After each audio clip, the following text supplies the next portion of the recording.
What weeg hy? 10 kilos. How much, Sashan? 10.004.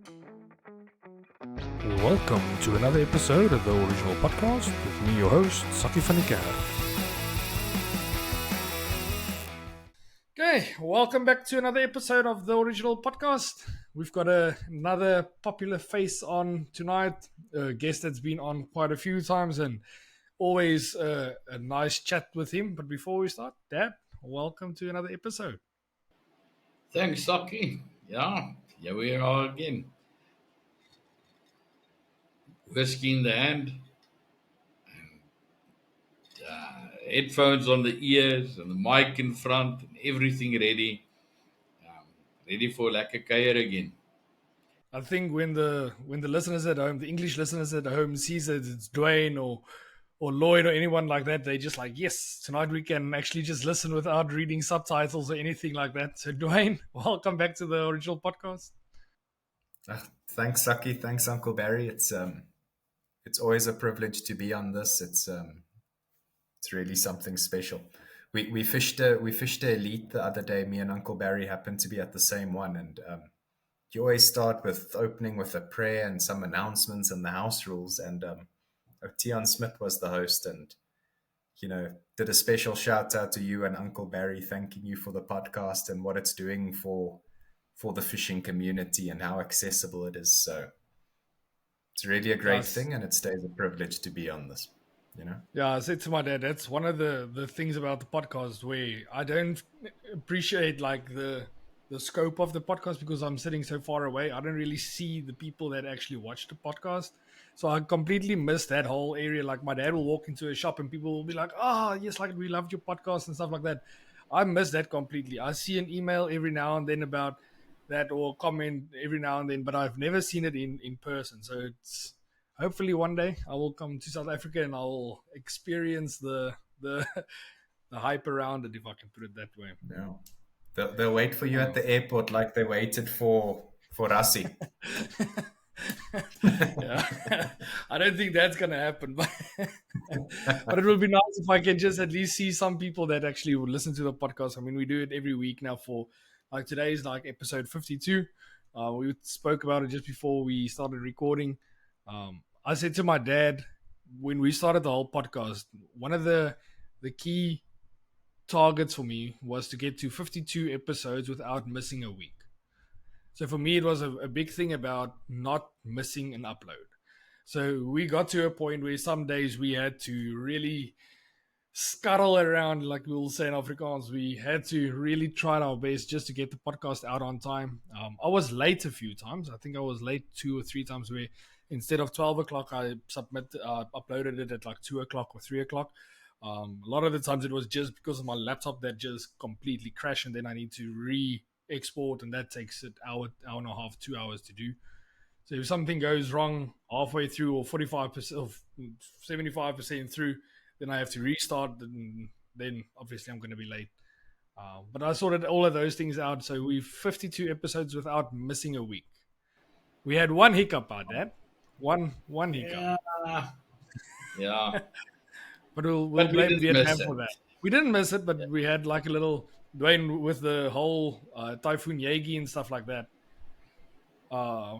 When the storm came in, we were sitting there completely. Actually, just we had the podcast was I had a video that was going out. I did the fishing video where we had the fishing videos in where we went for the bacon catfish and stuff like that. So the video was basically edited, was basically finished, but with the power outages and stuff like that, I just couldn't finish it. And I was sitting there and I was like, Dad, we've got a podcast to do. We need to upload today, and I'm not done. I can't do it. And we're like, okay, let's quickly do a live. So that's when we did the first live video. But hopefully next year, Dad, we're gonna do a few more. I think it was at that time. Hopefully I'll be in a better state then. Yeah. Vietnam. Yeah, just too emotional for me. Yeah. It was so Dwayne. So with the last episode that I posted that my dad was here, we were supposed to quickly sit down and record the outro, just to say to the people, okay, my dad's going now, and we were sitting down. We were just like both like, no, this is gonna be too sad. Let's just put that. There was no way that I was going to make that one. We tried. I got footage of it, but no.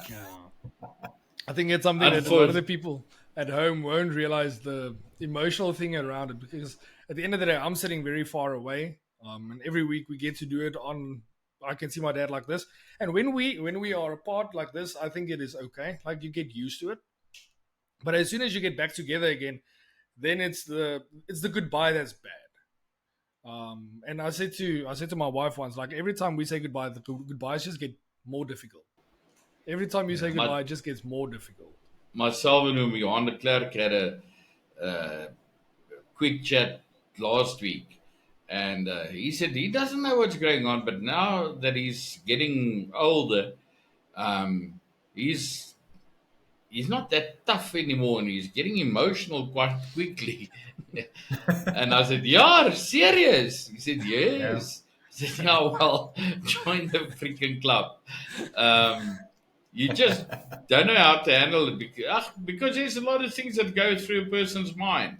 You know, you're not getting younger, and you never know what's going to happen. It can be your last time. You might never be able to have the chance again. Yeah. So it's my tough ones from time to time, but we'll manage. Yeah. Luckily, I'm visiting in June again, so then it'll be lekker again, and then we need to say goodbye again, and then it's going to be sad again, and then we'll get used to it again. That's unfortunately how Ride the wave from the gaps. But anyways, okay, let's quickly just one or two things that I quickly want to mention to you guys. So this week, the Protea team is in Australia. They're already there. All of them are safe. Dis die eerste oefendag.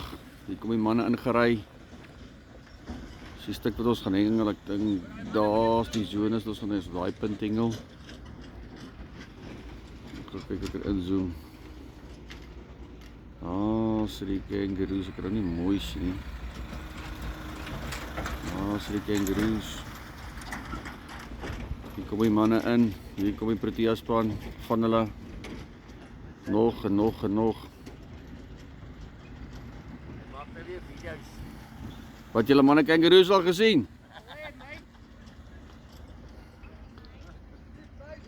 Hier is 'n bietjie boodskappe van die Proteas af. Wat wil julle sê vir ons? Apman, môre? Het julle kangaroo gesien? Daar's hy. Lekker fish, boys. They already fished a day or day and a half. They did practice a little bit. I don't think it was the official day. I think the official practice day starts tomorrow. That's Tuesday. We're recording on Monday, so I think the official day starts on Tuesday, and then I think the tournament starts on Wednesday. I think they've got one official practice day, and then they'll go. I did speak to Neil van Rensburg earlier today.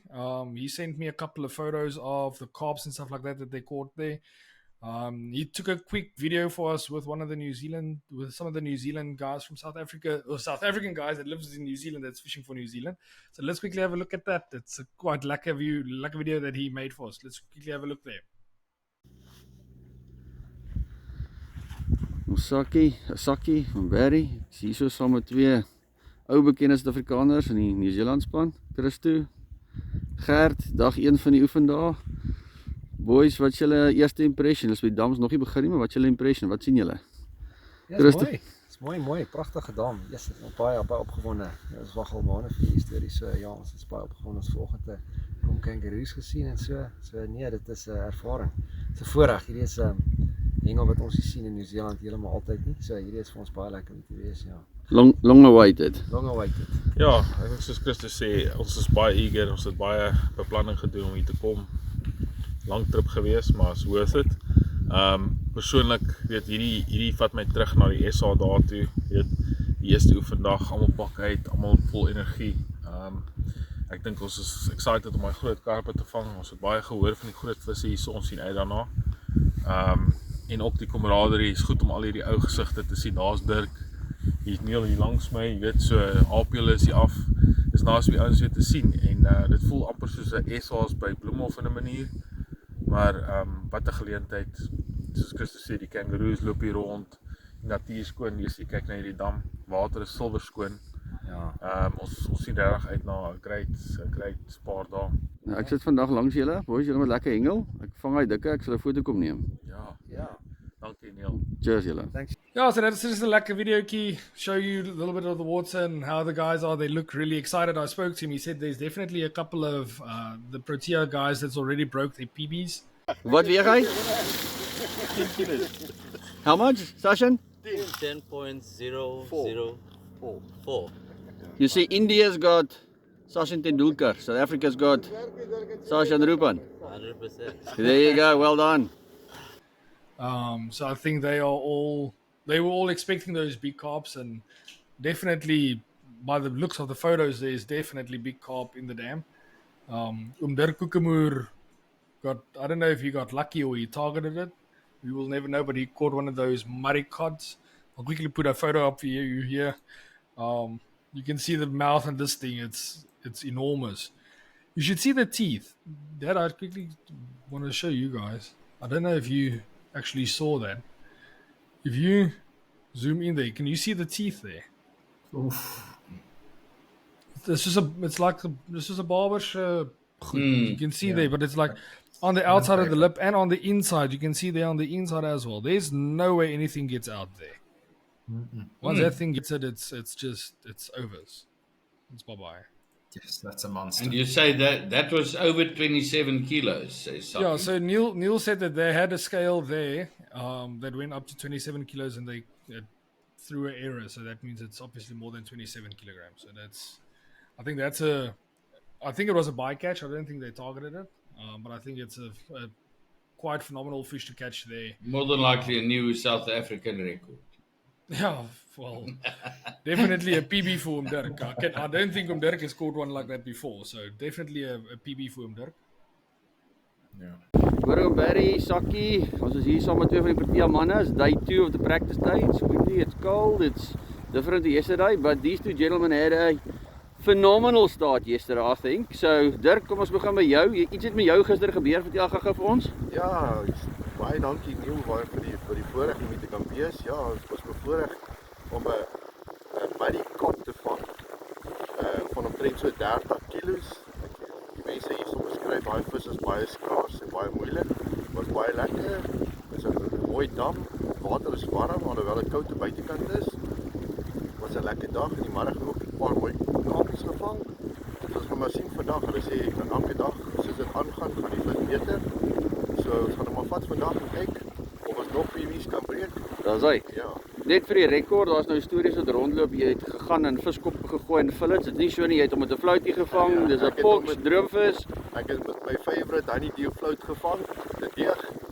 En ja, 10 pond hoe kleintjie, 2 daiichi en die land het 30 kg marikot. daar sy net. Jy sien dit is wat skill doen. Nou Sashin, I'm going to use my best Aussie English here. Sashin, first fish in Australia. What happened? When they say Australia is wild, I think they spot on. First fish, personal best, 9.72. Did you have a dip yet? Oh, that sounds like a no. I think we have a bit of a plan. Okay, but no, I'm we've got talking a about the dip. Have you got? Did your pig mate dip you? Did you gedoen? No, not yet. Not yet. We'll rectify. Keep your dips to yourself, sure, but we'll have to yeah. do the dip. We'll just wait for it to warm up a little bit. Guys, phenomenal start. Well done. I hope you enjoy the day and good luck. Great fishing. Thanks Neil. Ja, thanks Barry. But yeah, the guys seem like they are really excited. I'm definitely going to try and get some. I'm going to phone them probably earlier tomorrow or the day after tomorrow. Quickly have a chat with RP or with Dirk. Just to find out how they are doing and how everything's going there. To see, hopefully they can send me some videos and photos of and stuff, so we can put that in the next week's episode. And then obviously we also spoke about Neil that's fishing for the Australian team and RP and Dirk that's there now, that's been on the podcast before. We will do a follow-up episodes on them when they get back. So definitely with Neil, I think we'll probably start with him, Neil, because he's going to be in Australia, so it's going to be easier for him. We don't have to wait for him to travel all the way back. And then we'll try to get RP or someone like that back onto the podcast and see what it is like from a South African's point of view. So from the original podcast, I just want to say to the guys there, good luck.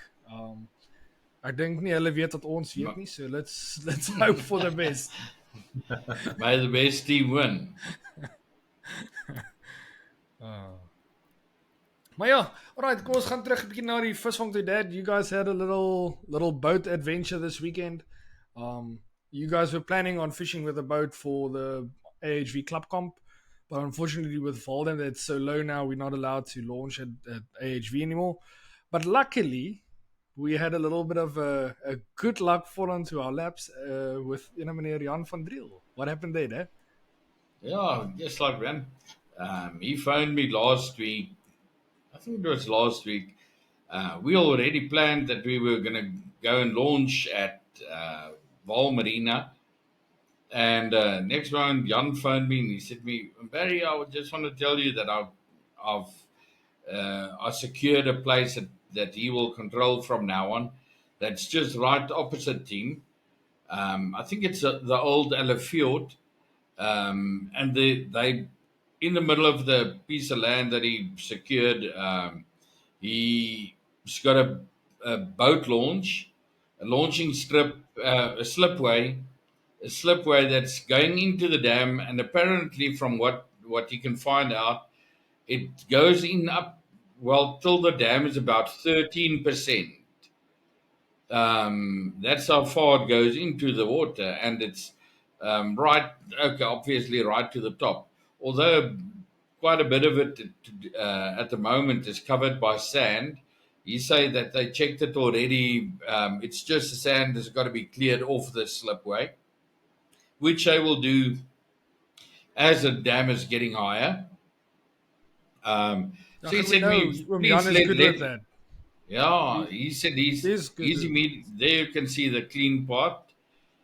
He said immediately. He said that we must please come through and come and check it out. And I said, well, by all means, we definitely will be there next week, which was now the weekend that went past. They already started to cutting the blue gum trees and everything around the side. So it is absolutely perfect. It's a lacquer wide slipway. And we took the chance to go through. Obviously, like normal, when we get to the water, there was like a storm. We had to sit and wait in a car on Friday afternoon for the storm to pass so that we could go in and go and look for a spot to go and feed for the next day, which obviously didn't work out lacquer well because we only had about an hour before the next storm were there and we had to be off. So we went straight to the old UJ Island. I don't know what they call it, or a Rau UJ, whatever island it is. But we went straight there. We went just all along the one side, and I found a lacquer spot, and I thought, well, okay. I don't want to go. You can go up to about 15, 16, 17 meters of water. I thought I've always felt comfortable on about 7 or 8 meters. So we put the marker in on 8 meters and we fed about 10 meters in front of that. So we must have had our feed on about, I'd say 7 meters, 7.5 meters. And then I just said to Leah, let's just put the feed in and get out so that we can get out before the storm. And we just got back and the rain started falling again and thunder and everything. Next morning we got there and same story, went in, and immediately as we got there, the previous day we didn't see any fish activities except for a couple of barbel that were about, I'd say 400-500 meters to the right of us. But we knew that we only had 10 platties with us, so it's not that we planned to go and sit and catch barbel the whole day. We wanted to target the carps. So we moved away from the barbel a little bit, and then that's where we fed. And the next morning when we got there, obviously, first rod it was a barbel, and we caught a couple of them. I've finished at the end of the day. I had 6 lacquer barbel. Leah had an off day. She had three smallish barbel. I don't think her biggest one were more than about 3, maybe 3.5 kilos. She lost 2 good ones that just came off. so that wasn't so great as far as Leah is concerned. Then we started fishing for the carp, and it was tough. It was really quite a bit of a battle. Later on during the day, we just found out that definitely the more fluorescein you could put in the water, the better your chance was to get a bite. So we used the banana extremes and petit janine extremes and beast and everything that's got a lot of fluoro in. And I managed to get 5 carp and a grassy, Leah, or four carp and a grassy. Leah had 3 carp and a grassy. But then the last fish that we caught for the day was Leah when she caught that carp. I didn't have a scale with us, but definitely, without any doubts, that fish is definitely over 6 kilos. Um, and that was like the perfect condition, everything beautiful. So that was really a lacquer fish. Um, if a person look at that photo, it actually looks as if it hasn't got much of a stomach, but it was actually not a hanging stomach, but it was broad. It was a thick fish. So it was really a good fish for her to end the day off, because the rest of the day, as far as Leah was concerned, was more taking videos and taking photos and taking a nap and taking anything but the rod. So one of the few days that she did not beat you, I saw we got a comment on Facebook where they were like, "Did Leah beat you again?" This time, not again. I think it is But safe. It's safe to say that I think you had a bigger bag, Dad. yeah, no, I think it was I quite think a bit sometimes, bigger. I think sometimes we also need to say to the people that you do beat Mom on a regular basis. It's just we usually post it when Mom beats you because we know that Yeah. it's something that people enjoy. Because I know that whenever you guys go out, everybody assumes Mom always beats you, but it happens. It happens, especially in the colder months. But in the summertime when the fish are It, on the bite, it, it, it happens often, but what I also say a person must always keep in mind is that she is my wife and she is um, we are in the same age group. So I dangerous can't, water, Daddy. yeah, but Dangerous. I can't. I just feel that it's fair for me to help her. For instance, to land it, to take that fish, land it with one hand, and then you got the rod and take the net and lift it in and then bend and put it. It's difficult. So I always tend to help her as much as what I can. Um, and invariably, it happens in that where you would normally take a rod out and recast, it get postponed for 2 minutes, 5 minutes, and the 5 minutes get 10 minutes, and okay, I'll do it now, and then it's all It's just having an snowballs. effect. But at the end of the day, we've always said that to us, it's not if Leah beats me or I beat Leah. It's about how the The boat boat. is doing. That's to us what counts. So we enjoy it, and we had a really lucky day. Now, I just quickly want to say to the people for the boat owners and stuff like that. So Umyan, we did speak to Umyan, so it is officially open to the public now. Just phone him and arrange prior to going there. I will put his number and stuff down in the description down below. It's 150 rand per boat per day. And then yeah, like my dad said, like the slipway is in really good condition at this point in time. There's lacquer is across the road It's from where it, he is. it's right opposite his house, so he can watch the whole day what's going on there. And whenever there's somebody launching a boat there, he makes sure that one of his guys are on the opposite side to look after the cars. Obviously, the fencing and stuff at this point in time is not where it's supposed to be. The road and stuff, everything they're going to open up now. Um, we had to squash through and do a bit of boodoo bashing when we got there. But everything is fine now. Everything is clear. If we went in and out, I think most boats will go in and out. It's not the road as such is not a problem at all. It's a couple of tight turns. That's the only problem. And Jan is checking skippers and stuff like that, right? Yeah. Well, he's got to. He's got no choice. He's Please got to do don't. that. So just please don't pitch up there with our skippers and stuff like that. If you with a boat, And don't be flotation, irresponsible. Don't be irresponsible. uh, Make sure that your documentations is in order. Your skippers, your buoyancy, all of those things. Make sure all of those things are on in order. Otherwise, you're going to ruin something that's good for all of us. and something that I can tell the normal competitive bank anglers.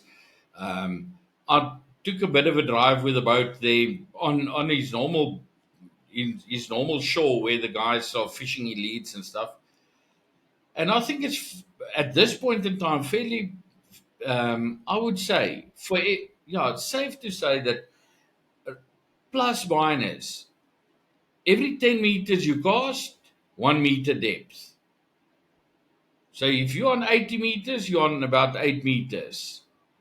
90 meters, 9 meters. 100 meters, 10 meters of water. And if you put, if well, definitely. That remember now, I estimated the distances, but I think if you're on that 140, 150, then you're in 15, 16 meters of water. From 17 meters, it seems to sort of plane out a bit.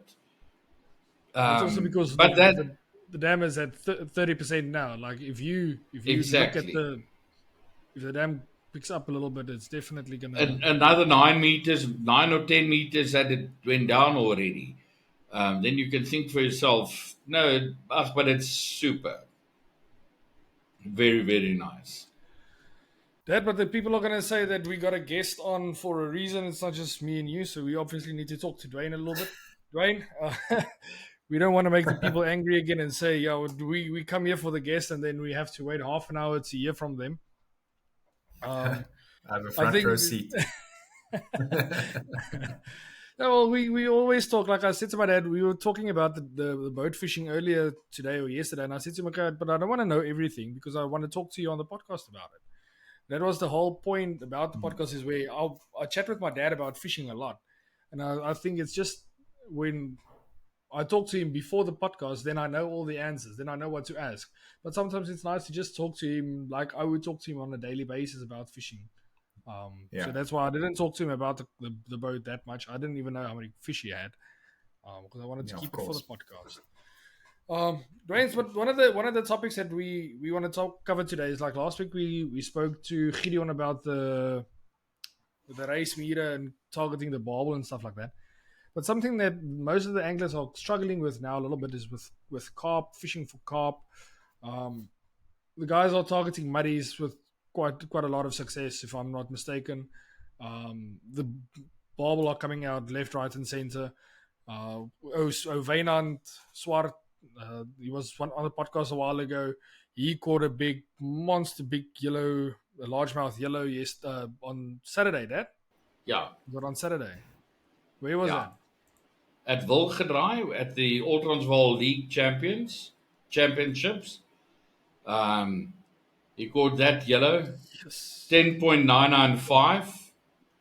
And I say the fact that he got no points for it is only a bargain if it's him. No, what I mean by that is I will take that the honor to catch a fish like that any day instead of getting 10 or 15 points or whatever points they want to give me. You can see the smile on his face. That's a privilege. The smile on his face is everything. So I'm sure that's a That's a once in a lifetime. So it looks like all the predators are chowing a lot, but the carp seems to evade the anglers. Is that a normal thing that happens this time of the year, or is it just because of the dam level that's low? What's your guys' opinion? Let's start this discussion. Dwayne, I'm going to start with you. Well, I mean, unless if I'm getting worse, I think it was a very slow winter in general, especially in the Vaal Dam. You get some winters that you can still get 20 fish at the right venue or something like that. But for me, at least, it was a very slow winter. And a lot of the dams that you'd normally expect to catch a lot of fish, even in winter, like a Trichard, gives 3 zones worth of blanks. It's infuriating because there's literally millions of fish. in front of you and you can't catch one in 8 hours. It makes no sense. But at least there's nice bags that are starting to come out now. I think the water temperatures probably come up a little bit more. I mean, the winning bag at last week's Promania in the sloop was 169 fish or something insane. It was now karpers that they were catching, but still, to catch 160 fish in a day is the fish are biting. And I see the Val Dam at places like Jackie, they're in the 20s and they're in the 30s now. Unicorn wasn't fireworks, but it was 10 plus fish. If you on the end pig. If you're on the end pig.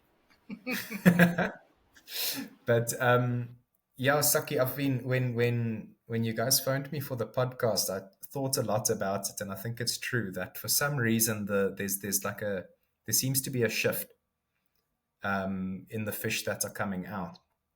And the only thing I can think what it might be is, I mean, nature goes in cycles.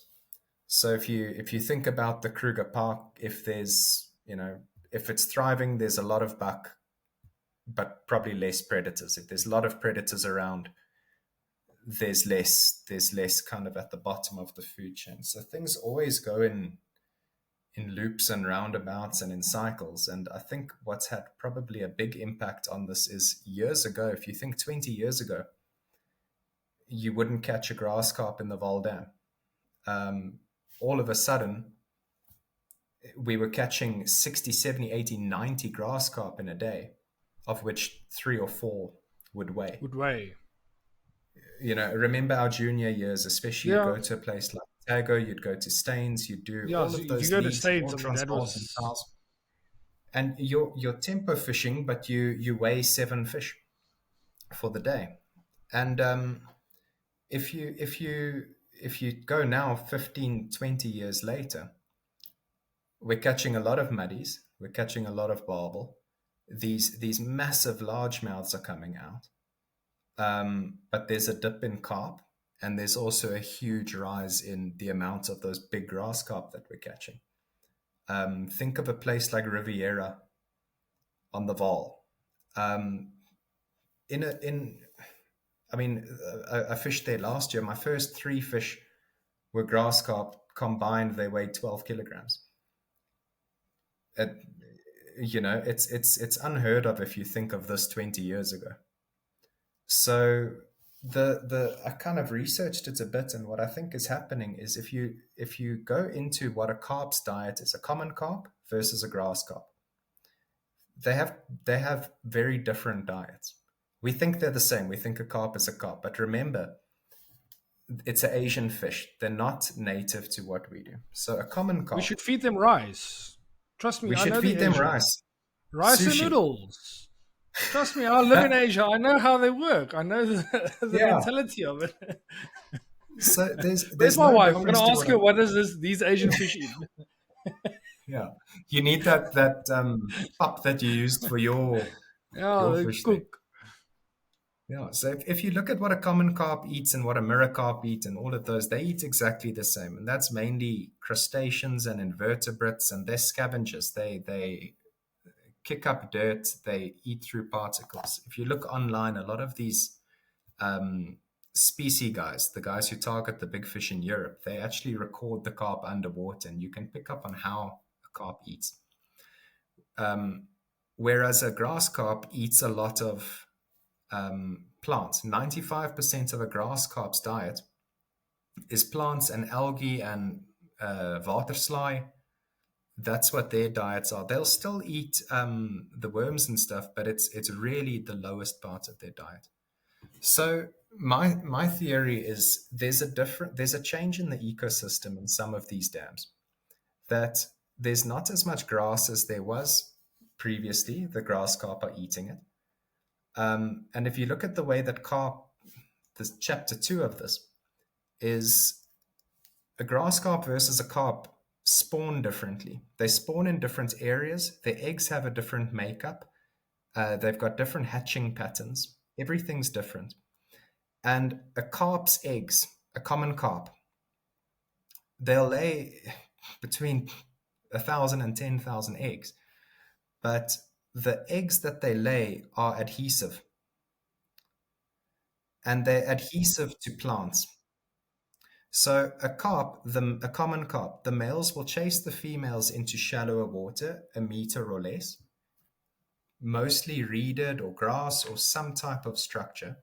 The female will lay her eggs, and the eggs adhere to the plants and the bossies and everything. What's eating the plants and the bossies and everything? The grass carp. So there's a definite shift in an ecosystem when you start to introduce different fish, especially fish that aren't native to the country, aren't native to the dam. There's no way you can say that there's no effect of introducing a new species. And it's the only way that I can justify us catching less carp and the sudden introduction of these huge grassies. A grassie, on the other hand, they lay their eggs in a totally different place. A grass carp lays their eggs in fast-flowing water. So their breeding grounds is mainly a river. And a grass carp's eggs float. They'll lay the eggs get fertilized, and within 48 hours, this has flown to shallower water that's slower flowing, and that's where the grass carp hatch, and that's where they start to kind of get hatched and grow. So you've got adhesive eggs versus not adhesive eggs. You've got floating eggs versus stagnant eggs. And the place that a common carp's eggs are meant to be hatched are being eaten by grass carp. Dad, but if you think about it, when last did you see a bag filled with like little carp, with small carp, like that 150, 200 gram carps? Do you still get that? Very seldom. Well, we haven't had it for a while. But I think it's also, I think whatever Dwayne is saying makes sense. But I think another problem that we have is the fact that I think that the carp is not spawned yet.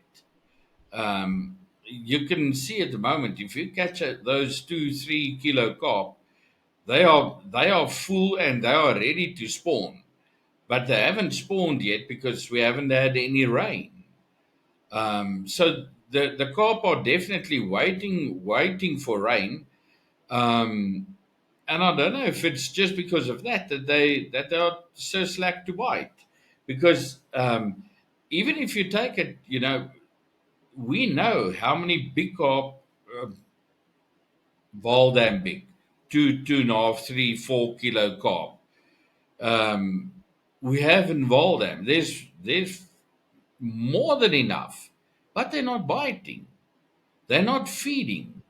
We had it now the weekend. The amount of carp that were jumping in the area. Now, Friday afternoon when we got there were really hardly any movement on the water. And there was no wind because we were behind the island, so the water was calm, so you could see if there were fish jumping. And the next morning after we've put out the feed, the fish were there. But they were not eating. With our last AHV boat comp, I said that I was wondering if we didn't overfeed. So this time I halved the feed that we normally put, and still the fish were there, but they still didn't eat. So I don't know what to make of it. The whole thing that Dwayne is saying that the breeding, I can understand that can cause a problem on your smaller fish, so that you skip a year. But somewhere along the line, I'm sure there will be enough snotterbella and stuff on the side again. The moment when we get rain, and the dam starts to lift, it will be all right. But if you take it at the moment, there we were, with all that feed we caught 2 grass carp. Now, a person must also say there's no grass or no plants for the grass carp to feed on at the moment. So a person would think that they will then take after anything that they can get. And still, we couldn't get. We got, like I say, we got 2. Leah got 1 and I got 1. Yeah. Yeah. So I But don't know. then I really don't know. It is to me really a difficult situation. yeah. And it's almost like I mean, you used to be able to catch very big bags of a lot of grass carp. Even if, they'd be just over 150 grams. They'd count for points in later years, or anywhere between 150 and 300 grams. You could catch a ton of them. Yeah, Now, not so much. If someone's got a bag of 60 fish, probably 40 of them are muddies. Yeah. yeah. And I don't know, it's probably why we fish, because we still haven't figured these little things out. But Oh, definitely I don't know with, where those little ones have gone either. The big ones are more prolific, you know? if I think about Dwayne, before I got here, before I came to Vietnam, definitely with all the elites and stuff like that, if somebody had a big bag, let's say 40 fish, I would say 30 of them would be grassies. So that is something that changed in the last 5 years, if I can put it Yeah. that way. Because I can definitely remember, I can't remember catching a big bag of muddies before coming here, but I can remember catching a big bag of grassies. Saki, what I also want to say is, I'm talking for myself and Saki and Leah. We definitely, if you give us a choice and you can select the head that you want to use, we will use a grassy head for a barbel above anything else. Yeah, and lately I can't recall when last I caught a grassy that I can use a head. Those that you catch are the head is just too big. Not to say that you can't catch a barbel with him, because you can catch a monster, but you're gonna sit and wait. That's not what we're looking for. We're looking for a small grassy, 400 gram grassy. That's a perfect head. For me, the perfect head was always that grassy that tried to get through the net, because I was still fishing with the diamond nets, Yeah. not the the diamond nets. So when the muddies were the grassies were small enough, you would pick out your net, and then there would be like 10 of them halfway through the net struggling. You grip one. Those were the ones that I always grabbed. So I would go to my net, I'll look on the outside which ones are trying to escape. That one I'll zick, and that one's that's like the perfect size head. So the head is just big enough, just small enough to get through the net, but too big to get through. So it's like literally The stomach the gets stomach stuck. is too big to go through the triangle, but the head is big enough, small enough. So that was always that was like the sweet spot for me, because then you can cast it quite far, and you've got enough goo and Flavor. snot and sauce om to attract that barbel. So, Dwayne, what is your go-to at the moment, and how will you change your bait presentation or your actual baits in order to try and get to the carp, to get the carp active? To get the carp active, for me, I prefer a distance to a bait is my kind of tactic. So, I mean, it's especially, a few years ago, there was the 5 points a fish and 10 points a kilogram rule. That changed. I think that changed the landscape of how we competed. Even now that it's 10 points, 10 points, I think the competitive way people fish is still, you normally have one rod that you're trying to catch the bigger fish, and you've got one rod that you're trying to catch quantity. So I see a lot of oaks will fish a 70-meter rod on the one that they're trying to catch a lot of smaller fish on a quicker tempo, but they've got a 125 clip or 115 clip for the bigger fish. So I don't really change my presentation too much for the carps, but I change my distance. What I do like, and it's a trick Barry van Niekerk taught me, is to go for, if you're going for bigger fish, to throw stronger flavors. So if I don't know if it's true or not, but it's ingrained in me that if I'm going for bigger carp, I'll go deeper, and I'll put something like an Algar or a Soup Twee or a Tac Deluxe, something that stinks, something almond, garlic, TCP, Beast is the crown jewel. And often I'll scale down a little bit on the fluorescein. Sometimes to catch a bigger fish, your bait needs to lie a bit longer. And fluoro, without a doubt, gives you a quicker tempo. So I'll put less X factor on a bait that I'm trying to catch bigger fish on. Then if you feel the fluorescein is having an effect, then you must just chuck it further. Then you're still in the shallow water, Dwayne. Because there the weekend, definitely the fluorescein made a big difference. And once you fish in that 6, 7, 8 meters of water, invariably you don't catch those small muddies and yellows and stuff that's wasting your time. You will get small barbel, yes. But the other fish, you very, very, very rarely catch anything that is undersize. And I think it's just because we're fishing in deeper water. Correct. I mean, there's some venues that no matter how hard you cast, you're not going to get to 8 meters of water. So it's not, unfortunately, from the bank, it's not always the kind of option. I think now that the dam is so low, you're fishing the deeper parts of what the venues have to offer. And in some parts, I mean, look at Moelman's Island is a prime example. You give it a good whack and fish a proper distance, you're almost in that river. No. When it's low.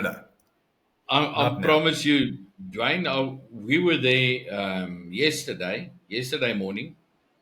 We were just on the opposite bank. We were driving around the whole AHV, and I stopped there at the island, and yes, like if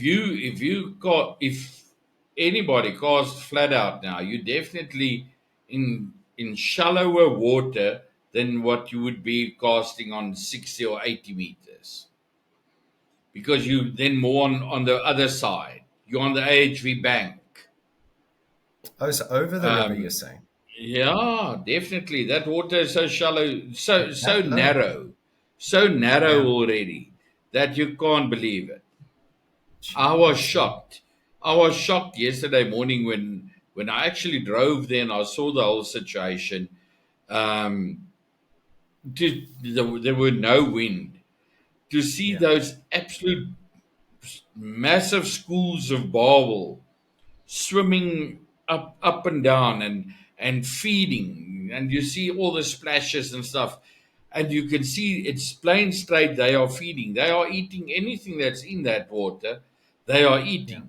And the birds are diving onto them, trying to get hold of them, and they go after the birds, and it was really pretty chaos. Now, are the barbel in the deep parts? Are the barbel in the river parts, or are they more on the AHV side? Where there's only a river part left. Wow. They weren't right on the side. They were in the middle of the river, but I think irrespective of which side you were, you could easily cast towards them. Wow. But they were right on top of the surface, and you can see all of them are swimming. They're swimming like that, and you see all those mouths and stuff.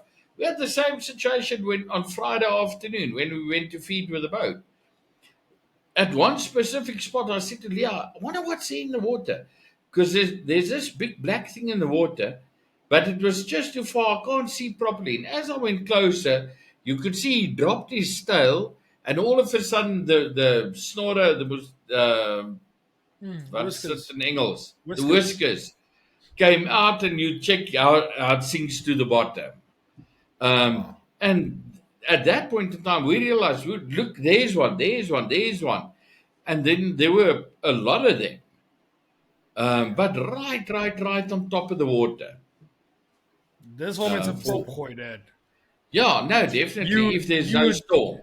You will struggle to get me away there. If I have a prop and a paar Aussies, you would struggle to get me out of that, especially with Grieke. I know Grieke will outrun the storm, so it's okay. I promised Leah the day when we got Grieke and she agreed to fish again.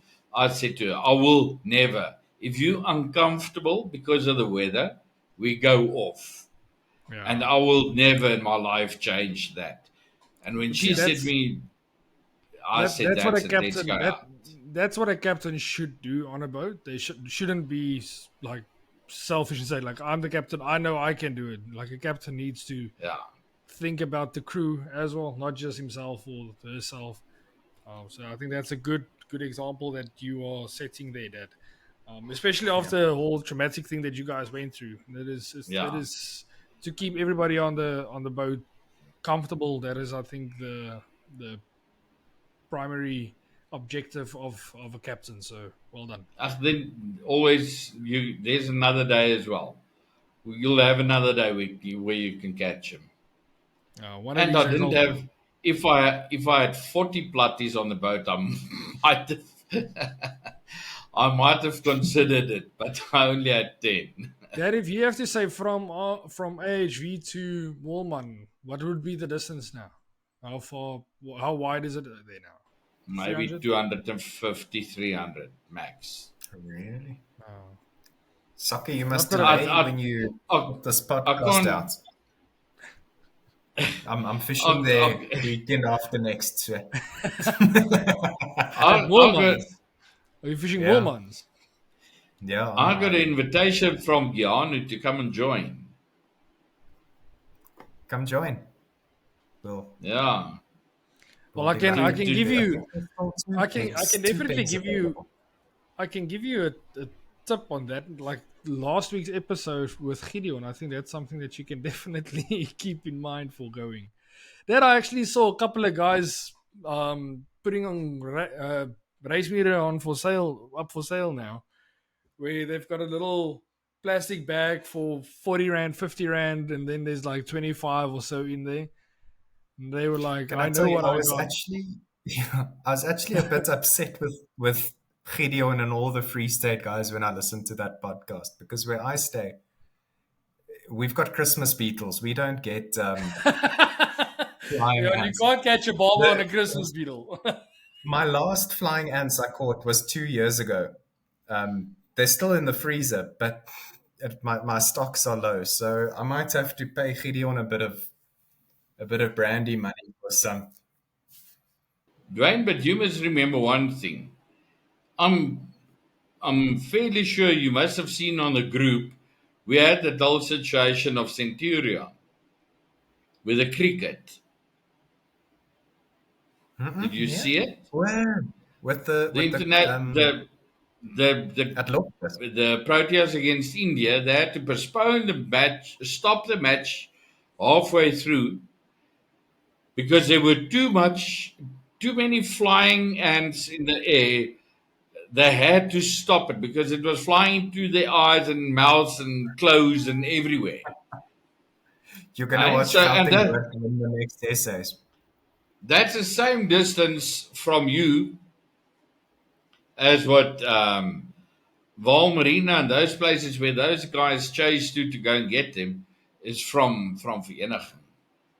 Yeah. A person must just start listening, because the guys in Pretoria often find those big kolonie.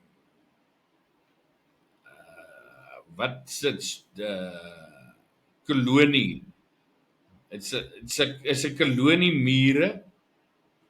I don't know what you call it, but a shithouse full of flying ants. But Dwayne, just make sure that if you take somebody with you to go and catch it, if you drive like a maniac and you drive really fast, just make sure they don't get car sick.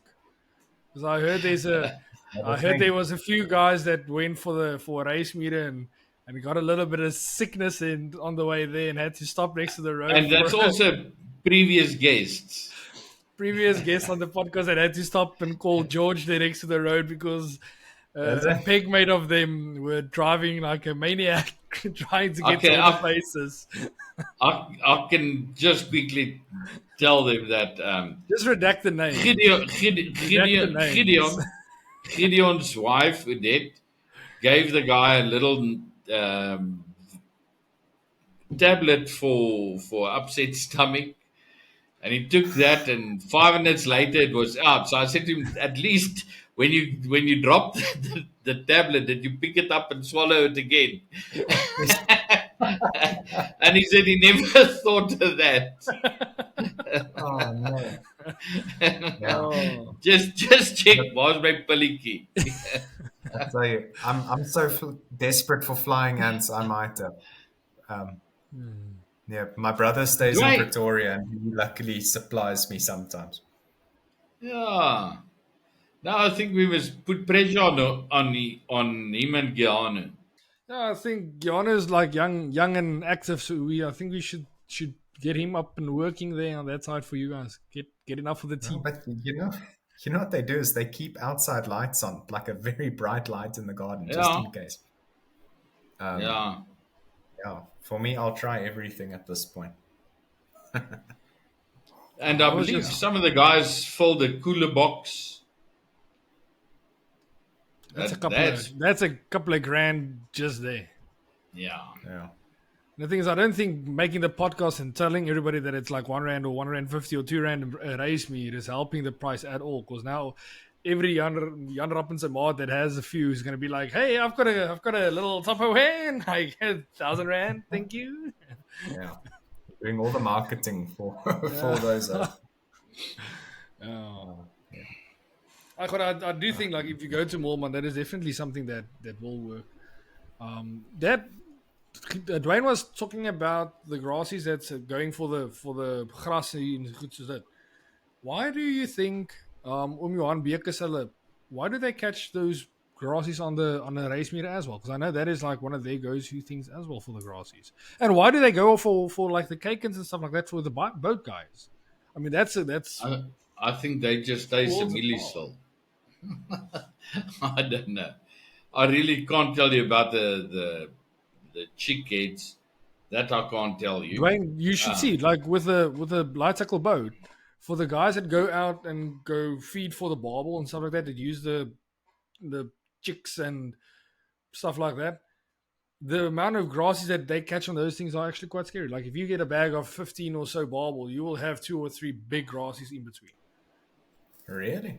Well, fishing with that little, they'll hook that little chick, throw the chick, grassy. Crazy. Jeez, like that's interesting. Yeah. But in any case, what wat het jy nou gevra Sakkie? Nee, What was your racemeter. first? Oh yeah. I think it's plain straightforward that they know those grassies are also swimming together in a school, and if they in those shallow waters, there is not much vegetation left on the bottom. And the moment when they get something like that, the protein, the oil, everything, they go for it and they love it. That and even the snake worms. I mean, everybody is chucking those worms and the flying ants, and you throw it and you don't know if you're going to catch a grassy or a barbel. That you can catch any one of the two. And in actual fact, the advantage of flying ants and snake worms is you can just as easy catch a big carp or muddy or anything because it's natural bait. Anything picks it up. Yeah. And it's sometimes a kind of go for broke because a barbel rod in the morning is always it's a bit of a risk that you're taking. But 10 to 1, you're throwing it deeper than you would have fished a carp rod. I'm now talking bank angling. I think for boat fishing, it's not a risk at all to go for a barbel. I don't even think for banking angling it's a risk. I just say the people must just always bear in mind. I think it's absolutely ridiculous to take a chance for a barbel in the morning and you chuck a rod with a barbel bait and you leave it for an hour and a half. I say if you want to do it, you do it. You leave the rod in maximum 30 minutes. If you haven't caught anything in 30 minutes, you're not going to catch anything in an hour either, as far as I'm concerned. Then you can just as well take the rod out and go for carp and carry on. Because if you think about the guys that catch those the big barbel in the morning, that's 10 minutes, they're standing there playing it. So it's always something that happens quite quickly. Yeah. I normally quickly, because I'm very pedantic about getting feed in the water quickly. If you think the hooter goes at 7 o'clock and you've got 30 guys, 2 rods each, that's 60 bombs of feed entering the water. So what I normally do, if I do a barbel rod in the morning, I'll throw my carp rod. I'll quickly throw 2 bombs on where I would have thrown the other carp rod, and then I'll chuck my barbel rod out.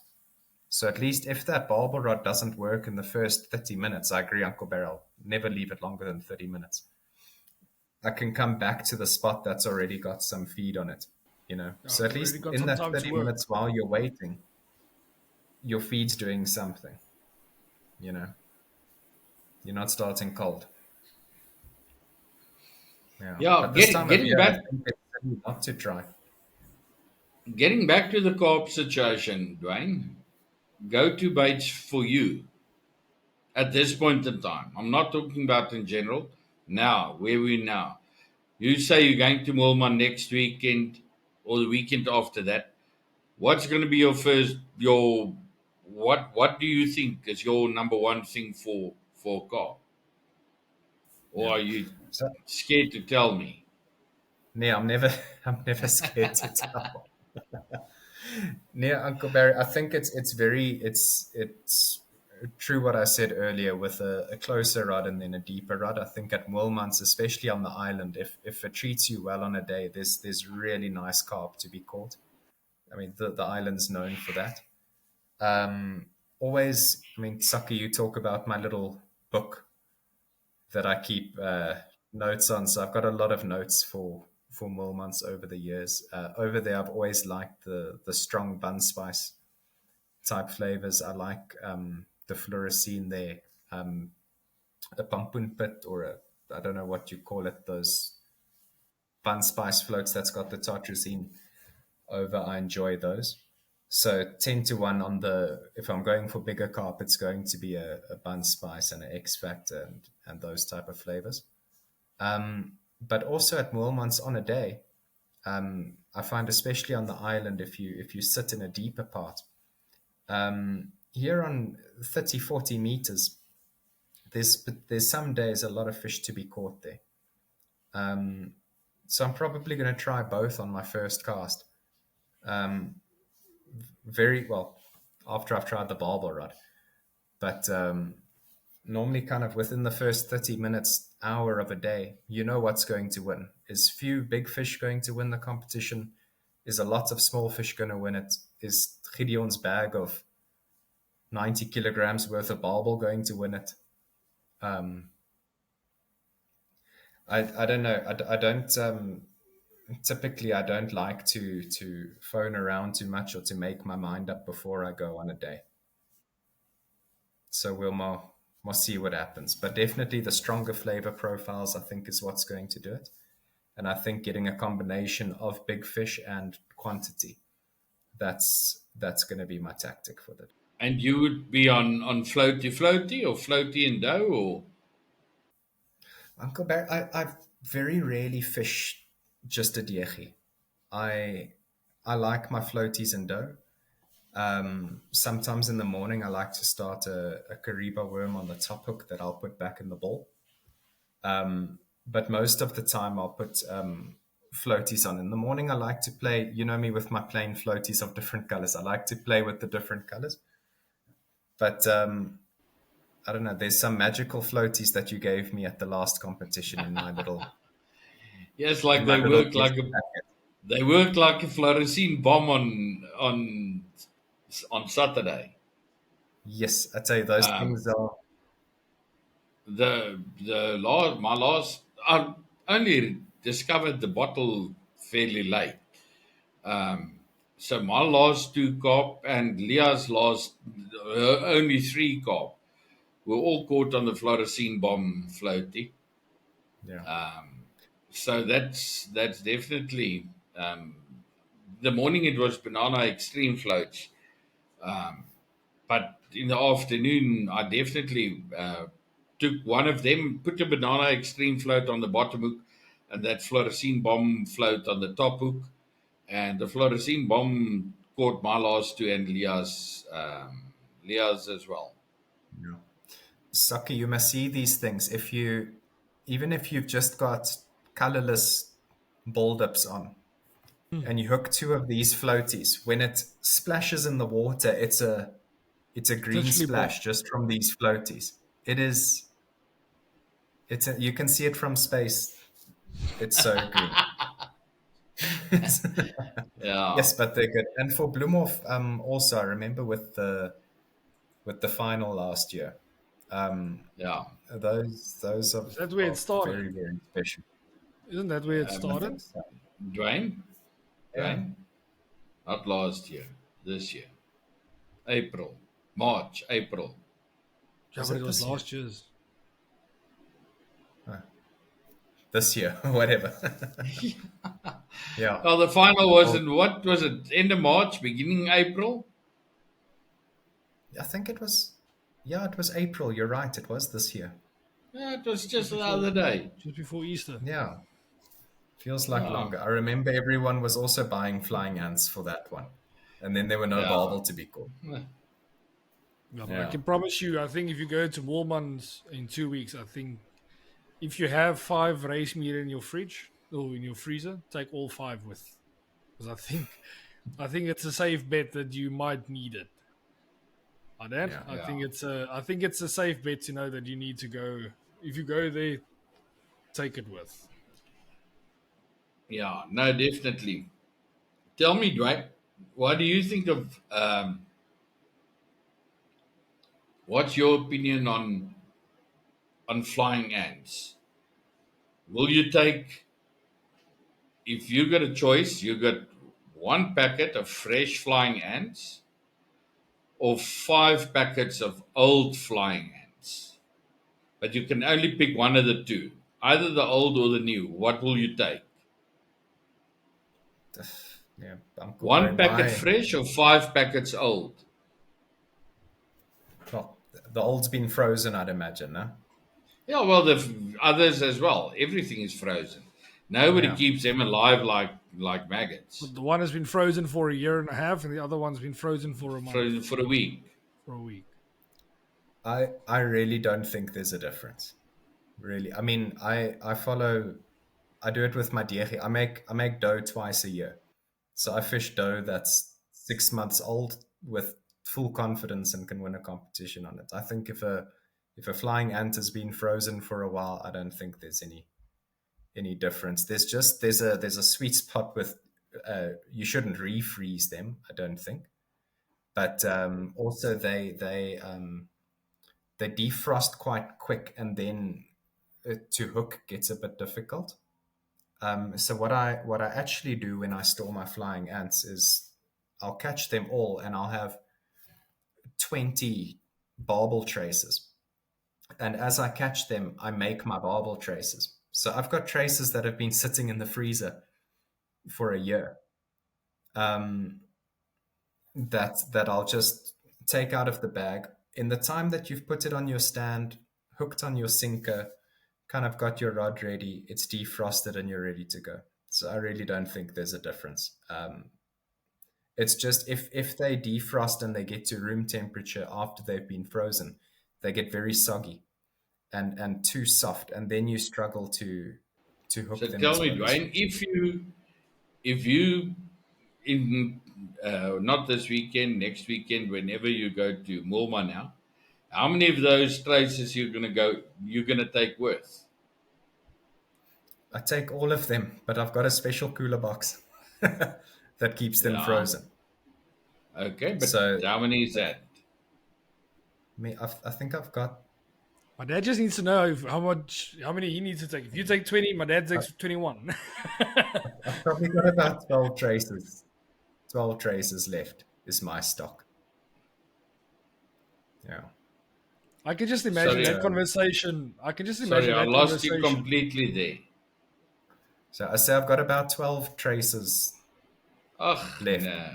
If I cast one off, I'm going to be very angry. 12. Yeah. What position do you intend to get? As best as I can, but as much as I can with my 12 traces. Your traces, is it single hook or double hook? Double hook. Okay, so you got So it's got 24 24. traces. Yeah, so if I really need, then I'll turn to single hook traces that I get two casts out of a trace. Gideon told us last weekend that it's absolute waste to chuck 2 hooks. And I've started seeing. I saw how he fished at that final also with the one, but it's also kind of a longer distance from the sinker. And the more I think of it, the better. Because how often have you seen at a place someone's got a big barbel and they lose it? You're fishing thick line. I fished 14-pound hook lines and a 24-pound main line on the barbel trace. If your other hook gets stuck and the barbel's anything less than 15 kilograms, you're gonna break it off. So I think Gideon's absolutely right that you don't need 2 hooks on a barbel trace. Now, so you got 24 traces. Yeah, I just need to change them now. That's a new development. Yeah, that's quick. I need Quick, to defrost my traces to tie my line again. Quick. Yeah. Well, I think that must have been quite an interesting conversation to see when your fiance for the first time opened your deep freeze and saw there was these hooks with baits and stuff already on. I think that must have been quite a weird conversation. Like, what is this? It was a very weird conversation, but she's been such a support with it. If there's flying ants here, everything stops. We'll be in the middle of dinner, we'll be in the middle of anything. And both of us run outside and we collect flying ants. We get the cats. The cats also cop a few flying ants for us, but it's a whole family affair. I've even got colleagues. I've got colleagues that catch flying ants for me. How many vacuum cleaners you got? Yeah, Uncle Barry, there's not enough flying ants in Parkhurst to justify a dedicated vacuum machine. Yeah, I think I've depleted Parkhurst flying ants. I think you're like the pest control for them. You should make a little board where you're like, okay, if you have any problems, let me know. When behind our house, there's a small little felt underneath the electrical pylons. And I was thinking earlier today, maybe I should go and catch some, what do they call them? Botterpoot of butter? No, the botterpoot is what we... Oh, you need to bring them here. Yeah, I want to come and catch them then, come and put them here at the back of the veld. And maybe next year there will be enough here for me to catch here. Yeah. Then everybody, all the other anglers in the dam, in the area, they will all say, no, it's the wrong type. In the meantime, they don't know that I imported them. We just talk about disturbing ecosystems, Uncle Barry. Now Boksburg is going to have a plague of invasive flying ants. I wonder how many types of flying ants are there, and if it's only in South Africa where you get this if that's the only place in the world that you get this specific flying ants.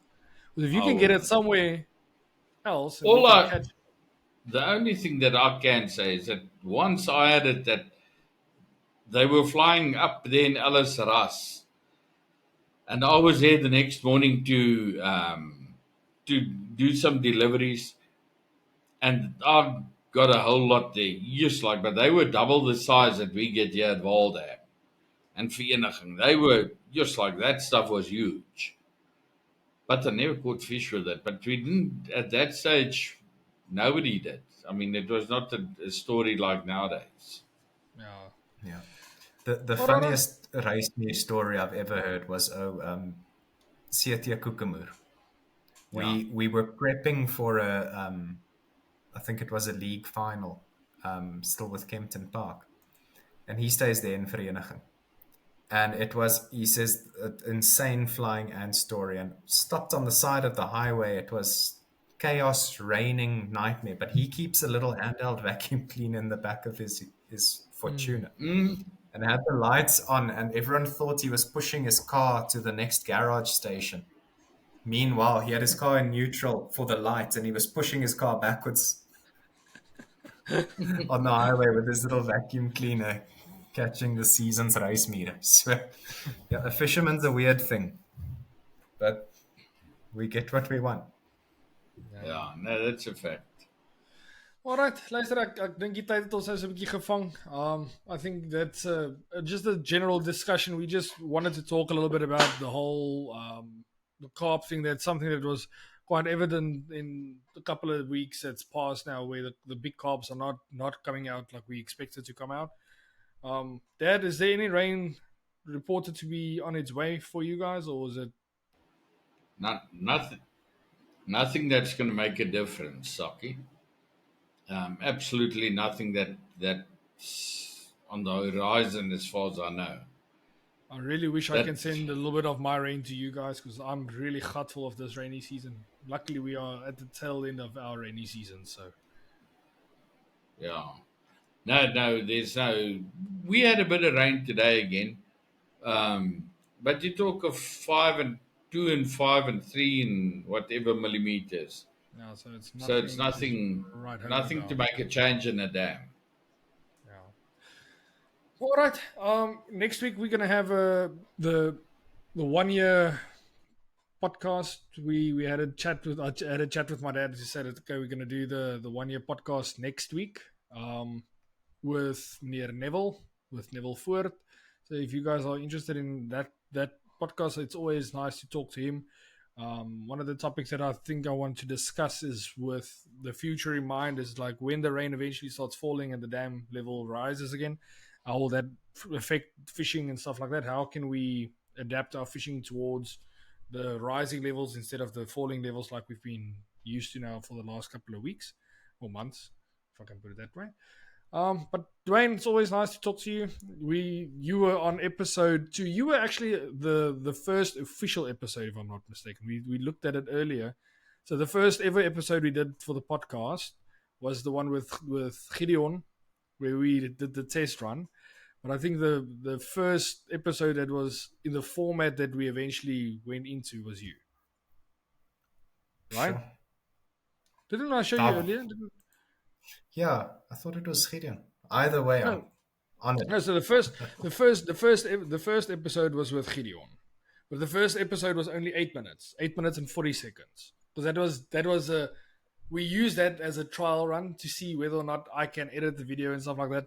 So we recorded an episode and then I took the footage and I edit the episode. I got to a point where I was like, okay, this is actually quite good. Yeah.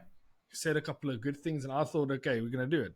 And then the next episode with you was episode 2, so the original podcast episode 2, Where to Start After 10 Years with Duane Webb. And that was a 52-minute episode. So that is where everything started. So now you were the first guest and the last guest for the year. So I think it is quite fitting. But that's also why we got Gideon last week, we got you this week, and then we've got Neville for next week. So there's reasons for all three of the guests why I personally wanted you guys on this specific days. And we actually got quite a couple lined up now for. Yeah. But let's not talk. No, well, we did talk about RP and them that we definitely with Neil. Yeah. After the and we got Robert and we got Ari and we got all of them are lined up now. Few lined up. So, Dwayne, just something interesting. I see with that episode number 2, I've made R6 and 76 cents on that episode. R6. But in Vietnam, that must be a beer, no? I don't think so. No, I think the cheapest beer we get here is about R8. Oh, really? Yeah, R6 is definitely a Coke for love and not money. Yeah. R6 is definitely a Coke, but I don't think we can get a beer for that. Maybe the cheap Plattelandse beer, but I don't really are keen on not drinking those things again. It's got no label. Yeah, no label, and it comes in a little box. we don't gonna drink that. But Dwayne, thanks for your trouble, for your knowledge. It's always a pleasure to have you up on the podcast. I'm sure the English speaking listeners at home are really happy every time we have an episode with you. So I want to just say thank you from the podcast side. Appreciate it. Yeah, thanks for that research and everything, all the effort you've done to tell us about the floating eggs and sinking eggs and sticky eggs and everything. So We it's always try to figure out these fish, but we don't actually know what they do and what they eat. So I hope it helps somebody. I never thought that I will ever just go and investigate eggs. No. Yeah. But if you think about it, the bass fishermen, like they really spend millions Yeah. on researching the fish. They know the fish extremely well, and that's something that I think we lack in. We do not understand the fish at all. What? And Then I'll he was encourage also. everybody. Sorry, Uncle Ben.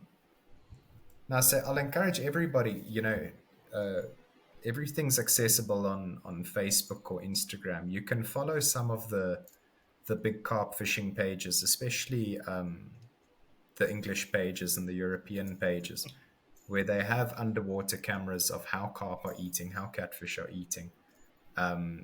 They show, if you have a whole big bed of feed, what differentiates your bait, how carp put it in their mouth and spit it out, how they kick up sand. There's a lot there. You just need to look. Alright, okay, Dad, dankie vir pa se moeite. Ek waardeer dit pa vir die week daarom nie te veel hoef te gedoen het ons nou nie. Mike nie goed daar by hom uitgekry nie. Die Mike nie goed is reg vir ready for next week. So ek wil pa dankie sê en ek is bly julle daarom 'n lekker naweek se fishing op die boot gehad. Dankie Sakkie, dis baie lekker. Ek sit nou wikke weeg wat gaan ons die naweek doen. Ons sal gaan kyk. Ek dink ek wil 'n stappie vat en gaan kyk waar ons die boot omgegooi het, kyk of ons al daar kan kom op droë grond en kyk of daar dalk iets agter gebly het. Ek is nog steeds baie soppies oor my nette. So ek hoop iewers aan 'n tak gehaak of aan 'n klip gehaak en dat hy nog daar lê. Ons sal maar gaan kyk. En as julle nou geluister het tot nou toe, wil ek vir julle dankie sê. Volgende week gaan ons nou 'n episode doen met Neville Voort. So as julle wil inskakel vir daai Woensdag 12:00 soos gewoonlik. Dan sien ek julle volgende week. Cheers.